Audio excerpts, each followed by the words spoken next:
So Nanon posted this on his Instagram and I don't usually dig through kung ano man yung mga pinopost nila. Hindi ko masyadong iniisip, hindi ko masyadong hinahanapan ng meaning.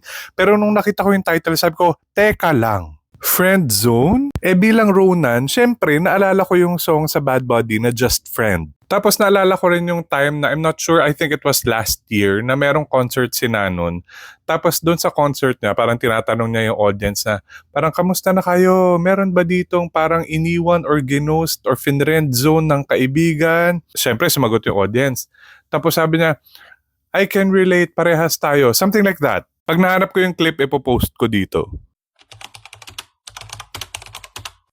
จะปีใหม่แล้วนะครับสำหรับใครนะครับผมที่ยังติดอยู่ในความสัมพันธ์เดิมๆนะครับแอบชอบเพื่อนนะครับแล้วเพื่อนไม่ชอบเรานะครับไม่เป็นไรนะครับเราจะก้าวสู่ปี2024นะครับเพื่อนสถานะเดิมครับผม So ang dating sa akin ng statement na yun na friend zone siya. And at that time, parang everyone was speculating na it was Never naman niya yung kinonfirm. Pero yun lang yung mga biglang pumasok sa utak ko nung nakita ko yung title na to.